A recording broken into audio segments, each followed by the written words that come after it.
It is all about Transonics, though, and him just getting isolated in that last game. Really good job from Eager just managing to take care of that Freya specifically. And heading into this third set of picks and bans, this is something that Most Wanted might just want to leave out, right? Because Eager clearly have a plan to deal with him now. I disagree. I think that Go back to it? Go back to the Freya and just give Most Wanted, or as Most Wanted, have better tools to protect the Freya. I think what worked so well with the Freya previously is a character like that Vulcan, because like you can kind of ignore Jean-Qui to some degree, and he won't 100-0 you. You know, he'll chip you down, but then you can turn on him and kind of isolate him. But when you're Vulcan, you can't ignore him in the mid to late game, and that's what works so well. That was a dynamic that really spiraled a lot of team fights out of control for Most Wanted. Well, what we saw multiple times was actually Clow peel for Transonics, because you just throw the meatball onto the Freya, and anyone who's in melee range trying to kill Freya is knocked up. And like you said, late game Vulcan damage. They're probably almost dead unless they're a frontliner. Guan Yu and Freya again Back selected. again. Like I said, because identical. One of the things, Eager, they were attacking Transonics and they were dealing with it, but even if they left him alone for a second or two, Transonics was able to find a kill or two. So Freya, not quite broken, maybe just bruised, and Most Wanted have to figure out who to surround her with. Transonics knows that he can take this next game. It's a totally different game. He gets to start from level 1 again. Maybe he doesn't want to start from level 1 as Freya, but different selection here for Most Wanted. Instead of going away from that tanky, going for the burst. I love this adaptation. I was thinking to myself, I'm like, they'll probably switch up and grab Clow a mage in this position, and then give Wolves more than likely a more favorable matchup here. And I love, not only do you take the Raijin away from Delta Marine, which he has played predominant or a significant amount during the SEL, but you put Clow on a god that he actually did. He played a fair amount of Raijin and Zeus specifically at the beginning of SEL. And I'd like to see Eager not ban the Odin. Sometimes you're like, oh, they've been playing a lot of Odin. Let's ban it and make them mad. But like you said, they're probably going to look for a better matchup for Wolves in this game. I'd like to see them ban Tyr. He likes to play a lot of Tyr, and that's what he's had a really strong showing with here so far, this LAN in particular. Yeah, this was, like I said, game number 2, a rare, an uncharacteristic poor game for Wolves. This is the guy that generally will either do very, very well or just sort of coast down the midline. You don't really see a poor game coming out from him too often. And it wasn't really even, like we said, we touched on it a little bit. His decision-making wasn't top-notch like it usually is, but it was just Dwurst playing it perfectly. After you play the set like that matchup once, you're like, okay, I could have gotten a solo kill if I had just done this one thing differently, and then you get a rerun at it. So he got that rerun and made the most out of it. Most Wanted here, looking for their first pick in the second phase. They have a couple options. The Guan Yu still a flex option that they could put over into the soul lane onto Wolves, and they still have that option open. They're actually going to put xCynosurex on something he's had a lot of success with. It's that setup god for him. And I like the Najah choice here because, sure, there are so many different sort of categories you can put Najah. Setup, yes, definitely. Damage, of course, but also peel.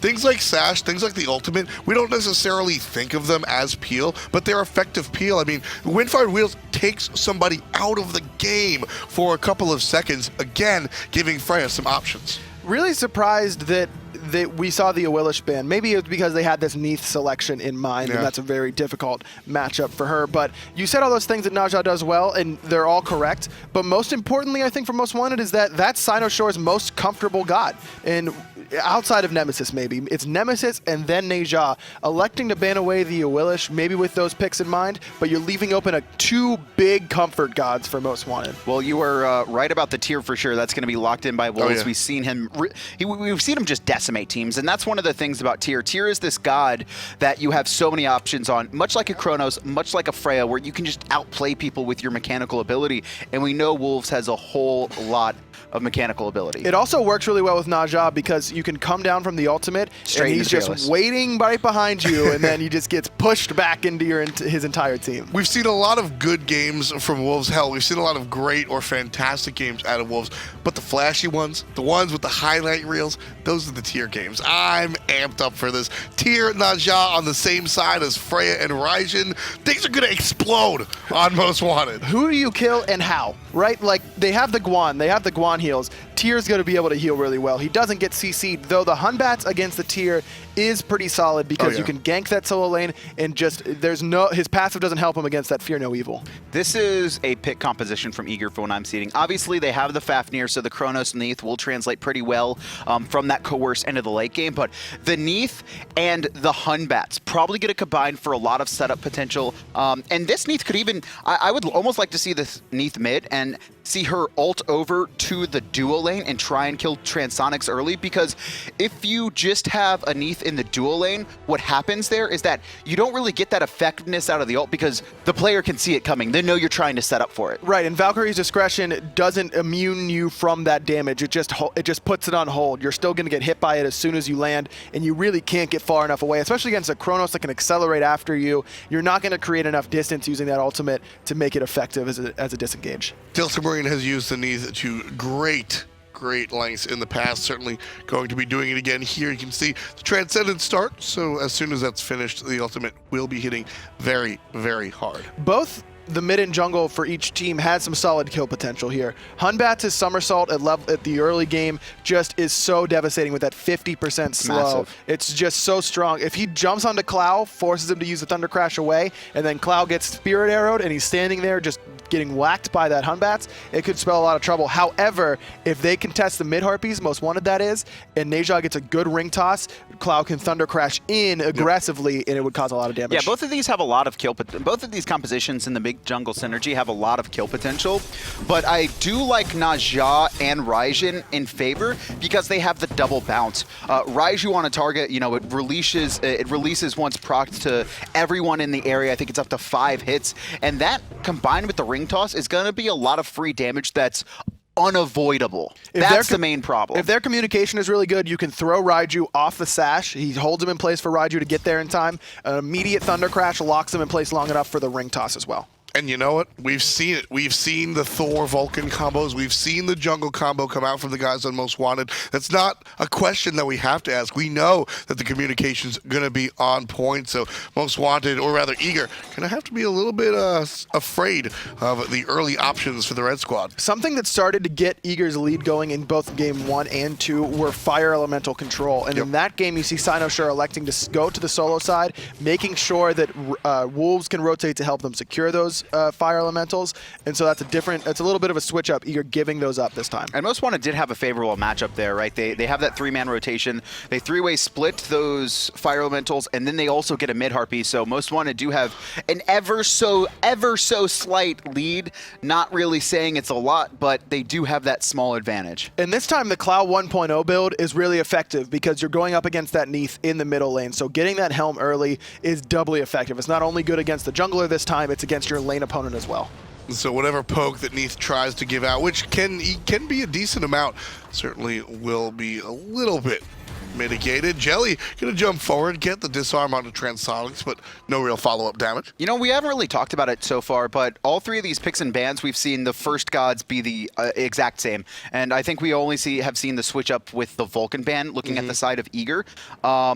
But Fafnir actually has one of the best matchups against Freya because you have such an easy to confirm disarm on Freya, and it's not like a typical hunter where, okay, he disarms me for 2 seconds, I'm going to be basic attacking again. Freya is a hunter for those 6 seconds that pulse is activated. Yo, Cougar should have picked AMC. He's got a disarm. That's true. He did pick it yesterday. I know. That's what I'm saying. He did win. This is a better matchup, he right? disrespected Retribution for sure that game, but it's okay. They still won. The amusing crab coming out. One of my favorite gods to see. I know Gandhi was happy. Gandhi loves watching the AMC. Aircougar certainly played it well, but this time around, going for the magic gods. We've seen such a move away from the physical characters onto the magicals. Oh, Wolves. That was such an early rotation from Eager. You can see the rotation just to make sure they gain actually control of those fire elementals back because they had lost them in the early game. It looks like Wolves is going to make the rotation towards middle lane. No, he's not going to miss that wave. Forcing the Thunder Crash there. Neja has Dwurst in the air very low. He was ready with the Fearless, but he missed too early. That's so unfortunate. I think he did it a little bit too early there, and Dwurst able to ult out just barely. Lucky break for Eager more than anything. That should have been a confirmed kill. Yeah, just pretty much plain old luck. just getting out of the way. And with that pressure out of the soul lane, I mean, that's one of the downsides. A lot of times we say, hey man, you don't always need the kill, not that big of a deal. That one, you kind of needed the kill there. Nothing really bad happened to Ravana. He TP'd back to lane, and TR has to do the same thing. Especially because you could have looked to invade that right side if you had secured that kill. The speed buff was up, the blue buff was just about to come up, but knowing that Ravana has teleport available, you can't safely do that. So not only do you lose the first blood and putting pressure onto Ravana, giving Wolves the full advantage in that lane, you also lose the advantage on that right side buffs. I still love what Most Wanted are doing, though, trying to gank Dwurst here, because we saw how much of an impact he made. He was probably the primary reason that Eager were able to win that game, just him snowballing those mid-game team fights, finding those cleanup kills. And with Ravana, he only really works when ahead, and he has to be ahead to be effective because he is this god where all of your abilities are in melee range. So if you're not tanky enough to survive that counter initiation, you're in a sense useless. Plus, this time he's not going up against the Zhang Kui, who can't get away from Ravana at all. This time he's got the Clow has the Raijin, can Thunder Crash away, so he won't be able to get slowed permanently and just get killed for free by the rotation. I mean, right away, Most Wanted, I think, at least from my perspective, are already off to a better start than they were in game number 1. Just based off of picks and bans alone. I mean, sure, I'm not a big fan of the Zhang Kui unless you build a team comp around it, but just a lot of options. And you said it in picks and bans. Who do you kill? It's really just the fact that last time, well, you heard everybody scream trans, you heard everybody scream Freya, heard everybody scream Chris. 3 ways of saying the same one person. Who do you kill? There's too many options on MW this time around. Just too much damage, and that is the problem with having, xCynosurex almost caught Myflin's back there. Dwurst, a big rotation coming to his lane. It looks like they want to commit to this still. This is actually a very late rotation. Most Wanted wanted to invade there, but the blue buff had already been taken. Jellly did dash, but it doesn't seem like xCynosurex wants to set up a kill. I think that was a possibility there. They had Cloud rotating around. If xCynosurex just ults immediately, the follow-up damage off of the landing, I think, would have been enough, because the Fafnir just isn't tanky yet. He's only got boots and rank 1 of Cloak. Though he does have that passive. He's got a lot of gold right now. How much gold does he have in hand? Let's take a look at how much gold he's got in hand. No, he did back. I'm sorry, he did back. So just under 400. So he does only have that rank 1 cloak available. But the problem with full committing there is that you be. Oh, speaking of full committing, Matt Koiz gonna get jumped onto. The Neith ultimate coming out as well. But it looks like the cavalry charge will allow him to get away. And that's one of the beautiful things about going Guan Yu. The other options, as far as the footwear are concerned, you always see the tank boots come online, and that's why he'll be a little bit tankier, allowing him to get out. Wolves goes very deep, dead. Too deep. And he winds up being first blood for Team Eager. Trans is still pushed up. The rest of his team is backing. He's going to get stunned, forced to purify, and in comes Myflin. Quickly, Transonics ults away, and Clow ults just to help keep his team alive. Man, very back and forth there. It all starts out because Matt Koiz is one step too much forward. It all kind of spirals from there. He does get away, but forces xCynosurex to get put to 1 health, and then Wolves has to come in to help xCynosurex, and it's just a towering Jenga tower. Yeah, that just seemed like neither team wanted to full commit. They were a little bit, do we go in now? Oh, now he's overextended, let's go. Oh, now we're overextended, run. I think and it was just kind of that back and forth. We've sat along with the comms to these guys. We've heard a lot of like, go, go, go, okay. I think that time they're like, all right, I guess. Okay, I guess. No one really wanted to fight there. And look at the strong dispersion of CC that Eager's composition has. You've got a stun out of Chronos. You've got 3 stuns out of Fafnir. You've got a strong root that doesn't get DR'd out of Neith, as well as the ultimate that stuns. You have obviously the Fear No Evil, the strongest CC ultimate in the game,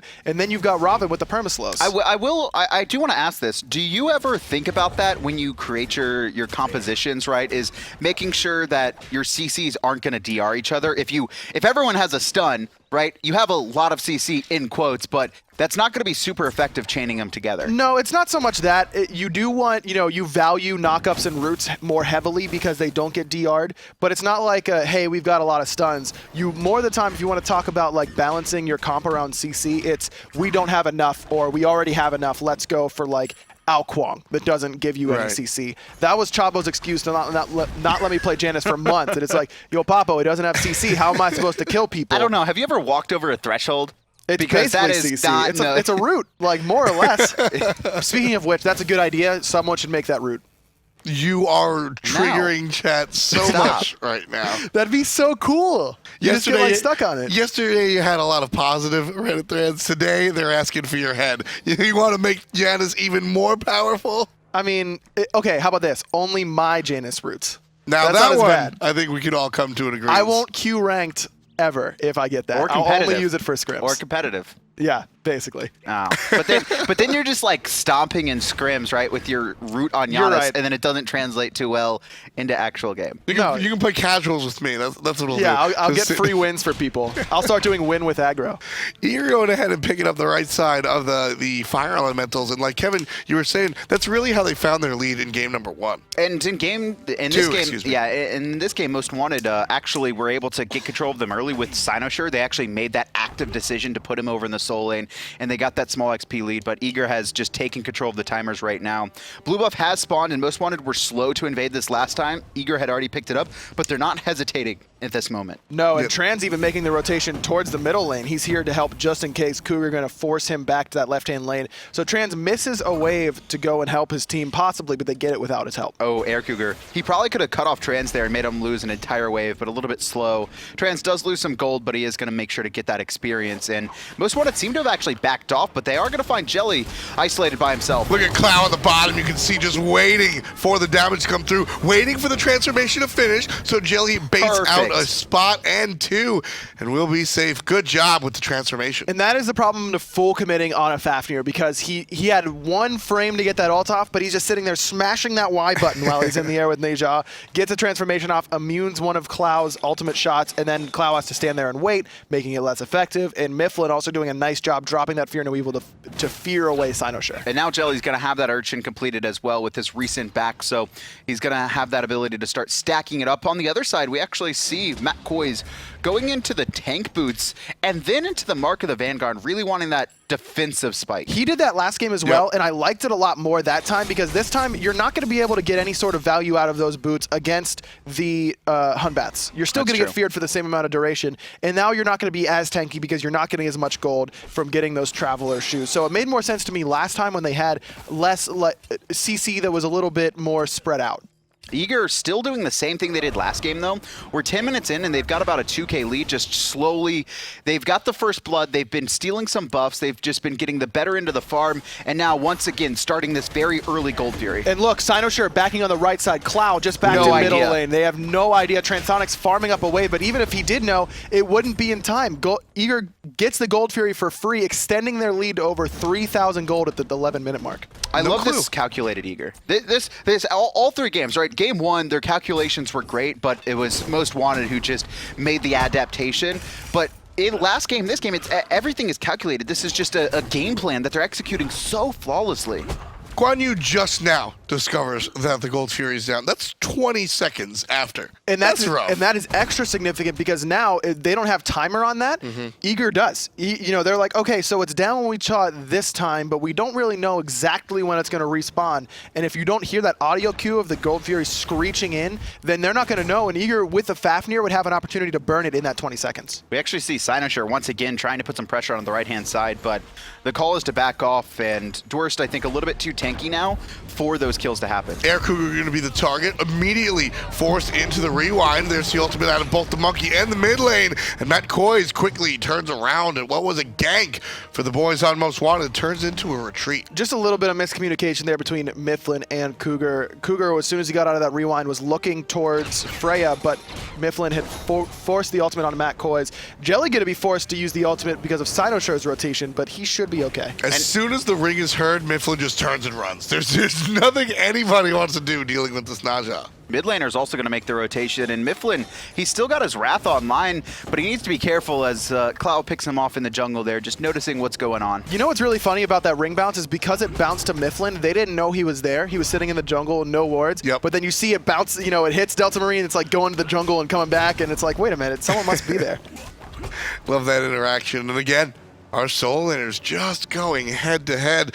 This will not stop. I think if we go to 5 games, we'll see 5 games of these guys not giving each other a chance to breathe. And Dwurst has had this Ravana in every single game. He really likes this powerful matchup because I think Eager is also one of those teams that will not give him the winning matchup in a lot of situations. I was about to say, I don't know if he likes it necessarily because I know for a fact he's like, no, I don't want to play Ravana today in scrims because I know how to play Ravana. That god's boring. But Myflin is like, all right, I'm sick of losing my jungle. You're playing Ravana now. I mean, before it was the Xing Chen. We saw almost exclusively, and this goes to it. Dwurst has a fine god pool, right? But sometimes if it's just, you just want to play what wins the games, especially here on the biggest stage, our summer SCL Finals land split. I mean, it's the best of 5. You're here at game number 3. These are must win. Like Nuwa solo, right? Should have gone for the Nuwa. I think the big thing here is whoever wins this game is on match point, right? So they have that kind of safety net. This game is just as critical as a game 5, I think. Just having that, just the little bit of edge, and it releases a lot of the pressure in your mind, knowing that you only need to win one of the next 2. I mean, in traditional sports, in a 7-game series, it's what? Game 4 that's statistically the most impactful. And this is the same translation in the 5-game series. Game 3 having the most statistical impact on the outcome. Because like Kevin said, having that sort of that game to that breathing room, that parachute game, I mean, that just means so much. Talk to me as a competitor here. You find yourself winning game number 3, that means, well, we can lose 4. Yeah, you win game 3 and you're like, okay, we're in the driver's seat, so we can try and experiment a little bit if need be, maybe throw them a different look. If that doesn't work, we can go back to what won us 2 games in a row. It's really about confidence, right? And knowing that you have that safety net, not having to stress so much. Whereas if you're most wanted if you lose this game, or eager if you lose this game, whoever comes out on the bottom here, they're going to say, oh man, we have to go hard 2 games. We have to be perfect for an entire, hour and a half for the duration of those 2 games. And Eager still know this. They're just playing this very calculated game. We haven't really seen... I mean, just look at this damage, right? We're 15 minutes in. There's only a single kill on the board, and everyone's below 5,000. And the top end is the solo laner who's just kind of trading out a bunch of free poke anyway. What a slow... Oh, Wolves. Surprise! There's a fearless into the wall. Delta Marine gets pushed. Monkey jumps right over it. But he holds the purification, and that's really important. Just perfect map awareness there by Delta Marine, realizing that Wolves' team not close enough to follow up, so we can take a little bit of that poke and not be worried about it. That's what's surprising to me. I mean, Most Wanted had a really good opportunity there to engage, and even if they don't get a kill, at the very least you can burn those purification, you can burn the ultimate on Batz, and with that Gold Fury spawning, that would have been the perfect time to do so. And I was just going to bring that up, Kevin. The Gold Fury about to spawn. I mean, right now is the time where Most Wanted, and Eager rather, need to sort of create the room. As we said, Most Wanted don't have the timer on here. And that's why we see Eager grouping up and shifting to the left side of the map. I think Most Wanted know that it's about to spawn, though. Just look at the rotation. Matt Koiz is standing there. He's like, it's got to be soon. Yep. Oh, hey, there's the Gold Fury. Probably heard it screeching like Aggro said and saw it flying around the map. And that's really important because, like I said, with that Fafnir, you can just burn objectives so fast. It is absolutely absurd how fast you can do objectives. In fact, I was rewatching our game against Eager where it determined who went to land. They did a Fire Giant in 4.5 seconds. 4.5 seconds because he just pre-ulted, Fafnir did, gave the buff to everyone, they had soul, and it just exploded. I felt like I was there on time. They were like, yo, why didn't you get there in time? And I was like, I thought I was, but I rewatched it in time. It was like 4.5 seconds. That's part of the reason why we don't see a soul completely banned out. In fact, we've had a fun ban series where you get 2 standards and then 1 sort of a flavor or a spec ban. Transonics gonna get stunned out once or twice. Shouldn't be the end of it, but it might be. Trans turns it around and forces the ult, and that'll be that. That was really surprising that Aircougar rewound there. I think he probably could have taken that fight, but a little bit worried that Transonics would connect the last 2 pulses because his rewind guaranteed to put him back into that jungle, and he wouldn't have been able to chase out the kill. I guess with Transonics, all he had to, though. I suppose so, and surprising that Transonics didn't use his purification or sanctuary. Look at Wolves. Wolves coming from the backside. He's going to come and surprise Aircougar. Not surprised, but gets the purification. Wolves is just a second jungler at this point. We've seen it. We saw it earlier. We didn't commentate on it, but just invading those back harpies that Batz is trying to do, forcing the Neith to rotate over to deal with them right now. He's level 17, highest farm in the game. And it's that early tier 1 tower on the right side that allows him the ability to rotate. If that tower still stands, he's got to stay there. But because Most Wanted took it out early, he's granted the ability to go ahead and do that. Jellly needs to be more careful with those jumps, jumping into the wave again there. xCynosurex misses the ultimate, takes a tower shot for his troubles, and now Jelly's going to be a dragon. And he's going to jump right on top of the jungler. That looked like Most Wanted wanted to turn that into a team fight. Instead, the miss from xCynosurex is going to be the end of him. The basics from Aircougar seal the deal, but there's the ultimate out of the mid lane. Clow trying to make what things happen, and it won't. 3 players from Eager surrounding Clow, grouping up. Wolves gets a kill off screen. Clow's going to die on screen. Dwurst credit for that one. 1v1, and now the Hunters are doing what they can. But what was once a 1v1 duel is a 3-on-1. Make that a 3-on-3. Wolves over the top. To the sky goes Trans. Wolves intercepted the Neith ult as well. He is going to be picked up eventually. Same with Koiz. Wolves, it's going to be very hard for him to win this. Myflin needs to be careful, though. Low health, and the cooldowns from Wolves coming back up again. But that was just a very good job by Aircougar specifically in that fight. xCynosurex misses his ult, and it really seems like the fight's going to disengage, but he catches him on that rotation. So much better from Myflin. We talked going into game 2 about how he needed to be more impactful in the early to mid game. He did it last game on that Fafnir, and right there, getting a big 2-man Fear No Evil, pushing Matt Koiz away from Clow, stopping his ability to peel for him, and now just look at how much gold Eager has. Again, spreading the team out is really what allowed that to happen, whether it happens from a Fear No Evil or just the choice of targets. It's a fantastic job that Eager has done, and that allows them to be in the lead by 5K. Let's go to the graphs real quick, because I kind of want to see if this is similar to game 2. It's a little bit different. Last time you saw just like that steady incline up to the 6K. This time there's a couple more spikes, but very similar. Just over the course of the first 20 minutes, slowly invade, take a couple picks onto Clow or anyone else out of position, and then force a big fight, get the Gold Fury, have that massive lead. We are now seeing a third Clow build. He went for the Helm, like we said was effective here. Now into this Book of Toth. I guess feeling like he's not doing quite enough damage. Also, not as many slows on the side of Eager this time, so maybe the Wing Blade loses a little bit of its effectiveness, but he's wanting to get more damage, but he's just so far behind. Look, 3 levels to Delta Marine. I mean, there's only a single kill on the board for Most Wanted. Wolves might be the 6th for Eager, but a strong backflip gets him out of the way. And, you know, Most Wanted with only 1 kill on the board, and it's on the solo laner, you got to start thinking, why is that the case? Cloud clearly trying to fix that by putting more damage into his build. There's Transonics, yeah, just being himself, being in weird spots, but getting punished for it this time. A nice hammer from Jellly, and he's going to look to go in on Transonics here, I think. Aircougar forced to rewind. Left-hand side, though. xCynosurex, he's going to be in the Fear No Evil. Good stun by Koiz, though, keeps him alive. Myflin forced out straight into the ult from Raijin. Cloud can't connect the last hit, though. Wolves gets taken out by Aircougar. Eager now leading the charge. Doesn't want to be too aggressive. You can see all 5 players alive for the North American blue team, but Most Wanted, on the other hand, they're down a player, and that'll force the retreat. So those are 2 instances of Most Wanted's players doing what they like to do and doing what makes them so effective, but also what makes them able to get punished. Wow, Cloud taking a ton of damage, forced to use both of his relics there. But Transonics, in a weird spot, out of position, gets punished for it, baits his team, and then Wolves trying to 1v4 like he usually is able to do, gets punished for it, and baits his team. Most Wanted need to engage on this. Delta Marine's going to backflip, but Eager are a little wounded, and they were separated. His Sanctuary is down for the mid lane Chronos. That's a situation Most Wanted, as a team, need to engage, not 1 by 1. Matt Koiz get punished for doing exactly that. They just don't have the ultimates right now, and Eager are going to be able to siege this up.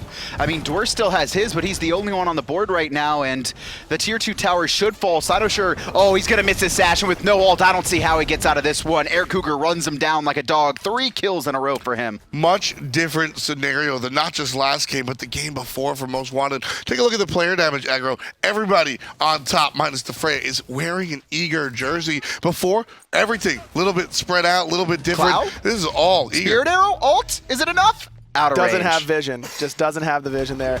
Unfortunate for Delta Marine. But like you said, just way too much damage coming out of Eager. And that's that almost solo laner type damage coming out of Fafnir whenever he goes to that ultimate. And Wolves is in trouble again. Gets hit by the Fear No Evil. And the World Weaver just not going to be enough. Just pick after pick for Eager right now. It was the pick composition. They had the Neith send it over to the side lanes. We didn't really see them have a ton of effectiveness and kills in the early game, playing a little bit more safe and calculated. But now it's Myflin finds a target. The Neith ult comes on top, and it's a 3v1. And that wasn't even a 3v1. That was actually a 4v1. We were just talking about how Eager, it's not quite as a steady incline, but it was a pretty steady incline in that gold lead. Yep. And that was only a couple minutes ago, and that was like, what, a 6K gold lead? We're now at 9K, and it is getting really, really dangerous for Most Wanted. And this is the problem with Freya, right? Like, she'll never get the chance to get online if they don't do something quickly. I think we've got to see a switch up from Transonics here in the following games, even if Most Wanted are able to win this as they catch out Aircougar by himself. Rewind is available, though, and they can't find the burst. The damage going to come after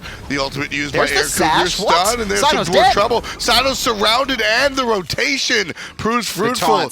Aircougar drops a taunt as he brings his team to double digits. I don't know why we saw a Sash in that situation. I mean, xCynosurex, there's a little bit of more frustrating game, known to kind of get a little bit frustrated, and I like the taunt from Aircougar afterwards. If he's gonna get frustrated, make him get frustrated. Yeah, stay in the opponent's head. Don't just visit, just be there the entire time. Eager now pushing on the left-hand side. Gold Fury is about to spawn. There's some players from Most Wanted available and around. You know, this is a really important part of the game. We talked about the CC composition earlier for Eager. Cloud's dead. And they've just been playing it perfectly. Oh yeah, charging up the ultimate, looking at Cloud, trying to get to that wall to try and jump over, but it's not going to be enough. He's going to get chased down here, just out of position yet again. Another instance of Most Wanted people being way in the completely the wrong spot. And it looks like Eager's just going to turn and go to the Fire Giant. And this is just a brawn play. This is daring Most Wanted to try and do anything to stop this play, and it's not going to happen. Over 10,000 gold in the lead is Eager. Fire Giant pushes it even more so. Wolves get surrounded. Wolves gets jumped on. Wolves is going to survive for the moment, but, well, hold that. There's the ult, and Wolves down for the count. I mean, Most Wanted are just walking into these engagements one-on-one. This is not the Most Wanted we saw yesterday. This is not the Most Wanted we saw in Game 1 or in Game 2. They are clearly frustrated at this point, or at the very least, just not communicating well. Freya just was split pushing left and then didn't even get the tier 1 tower. Decides to back. She's not going to be able to help defend this. xCynosurex now, you're either committing to the split push or you aren't. Freya needs to either be helping xCynosurex in the middle lane, and now he's going to back without getting that tier 2 tower. Most Wanted are mentally checked out of this one, guys. I think they're more focused on next game, trying to figure out where to go, what adjustments to make. Kevin already asked for the change on the Freya. What would you like to see different for Most Wanted? Maybe not let Jellly get this Fafnir. He's just doing too much on it. They're controlling objectives perfectly. He's jumping on Transonics and Clow perfectly. He just plays the character too well, and it's too strong. I would not like to see them let him have it. You could even give Delta Marine Soul at this point, make him beat you on that. I'd rather, at that point... You sure about that one? At this point, Fafnir is just doing way too much. Look at him. Level 17. Almost has more damage than everyone on Most Wanted except for Freya and xCynosurex. I mean, these last two games have been an absolute clinic. Game 2 and now this game as well, a 17k gold difference, 12-1 in kills. Excuse me. Most Wanted have a single kill onto Aircougar when he was caught. But the thing is, that kill resulted after Aircougar had already forced a positive play in Eager's favor, so it doesn't even matter that he had died. This is just complete domination from Eager right now. To go 25 minutes and only give up 1 kill, and it's not like they've got 30 kills, right? And that's where this gold lead comes from. It's 12 kills, it's picks at the right time, and then it's dictating the pace, getting objectives when you want to. It's also almost a 20,000 gold lead. We're kind of hiding behind the fact. Look at that, 17k. That's not... It's not a normal But no. Look, I mean, look at this graph. At 20 minutes, it was 6K. Yep. That means in the last 5 minutes, since that, you know, you can see the Gold Fury just retake it. So give it 5.5, 6 minutes. Eager have went from a 6K lead, which is manageable at 20 minutes, to being an unstoppable 18K ahead, 3 Phoenixes down, Fire Giant in hand, and pushing for the win. And that all comes from the poor positioning for Most Wanted here. And then they're gonna looks like Eager's gonna go straight for the Titan, not wasting any time. And still have Fire Giant on them and 3 waves of fire minions. There's no structures, there's no luck, and with the fear no evil, there's no Titan. Eager take game number 3, and now we see the blue squad up. Eager, they're up 2-1. Like I said, just a clinic. Objective control, finding the picks, whatever you need to find. Eager was finding it perfectly, timing everything correctly, getting actives, and then punishing them for it. That was a perfect game from Eager. Just from front to back. And even in Game 1, I want to go back to Game 1 as well, where Eager, I think, should have won that in air quotes. I think they had that same composition in mind where they snowballed the early, but you made a good point where you talked about, I think they went too heavily into that Gold Fury, you know, relying on snowballing that, because the second they lost that second spawn of it, everything just tumbled out of control for them. Now, more of a well-balanced composition, but still about controlling an early pace. Not only that, but they're not letting Clow have Vulcan. That's been Clow's god so really far has. this LAN. And they're banning it, and Most Wanted's not making them pay. They're getting 2 priority picks in Guan and Freya, but it's not mattering enough. I think the Freya, it's just not paying off right now. Obviously, you know, you stick to your guns after Game 1. It paid out very well, played out very well when, you know, Transonics was left untouched. But when it came to Game 2 and Game 3, once Eager had adjusted to the Freya, Transonics just wasn't allowed to make an impact. That's as the simple matter of it. In almost every game, you're seeing Eager on that red buff as soon as it spawns, particularly that first red buff, making sure that you're not only keeping Freya down, but keeping the mid laner down as well. So it's going to be interesting. What's Clow going to pick? It didn't work out on the Zhong. They didn't have enough damage. Yep. It didn't work out on the Raijin. They didn't have enough pressure. So what do you go to now? I don't know. There's got to be more tools, though, because like you said, everybody's focusing the Transonics and the Freya, and honestly, it winds up coming up neutral for me. I don't think the Freya is hurting the team, but certainly not helping the team. It's got to be the tools around it. Enable xCynosurex to be a little bit more successful. That will help Clow. That will help Freya as well. Or you got to help Wolves by not letting Dwurst get that Raven. They've been letting Dwurst go on solo island with that Raven and just letting him be himself and not worry about getting their jungle invaded because he has pressure on Raven. Maybe we'll see Wolves get it earlier this time, going away from that Freya or Guan Yu early. I almost think it's more of the mindset from Most Wanted right now, because Game 3 shouldn't... Obviously, you know, Eager played very well, but I feel like Most Wanted outplayed themselves more than Eager played well. We saw a lot of these just questionable picks. The 6K lead at 20 minutes, not a favorable position, but still manageable. And then Cloud's pushing up with no towers by himself. Wolves is pushing up with no towers by himself. Transonics is split pushing, but then chooses to go back, while xCynosurex still split push. It's just like nothing was kind of working for them, it seemed. You've really got to keep up in that mindset. We're heading into game number 4, and Anatoly is going to be joined by the coach for Most Wanted. It's the young homie in Anatoly. Thank you, F-Dot. We're really out here right now with the young homie. How are you feeling after that last game? Tell me what it is like for Eager and North and Most Wanted between the North American teams to trade games so effectively between each other. Well, obviously we're not feeling too happy right now. We're a little down. We're gonna, bring spirits up. We're gonna pick some different stuff. Between the two teams, it's like they trade games really well. Like they know how to come back from like certain stuff, and plus we pick the same thing, so they're like. They're really just finding out how to counter our like strat that we pick every game. It seems like there's a lot of mind games between the two of you. You guys banned Chronos the first game, and it seems like Eager was able to pick that up games 2 and 3. Now tell me between how you are in the picks and ban strategy for Most Wanted. A lot of times they don't like look at every option. Like a lot of times the second game against Eager, Vulcan was open. We wanted to pick Zeus, and we played really bad on Zeus. We were just like really clog-minded and stuff. And then I told Cloud to pick Vulcan because we were like practicing it all in scrims and in ranked. And he picked Vulcan and just went off. And then the rest of the lane, he's just been going off on Vulcan. So how does your team specifically bounce back after losses in general, whether it's online or on LAN? We usually just like to take a breather, sit back, talk about what went wrong, and we just like to hype each other up and get ready for the next one. It's very important to do that in a best-of-5 set. Game number 3 going into Eager's way, but we have Game 4 coming up soon after this break.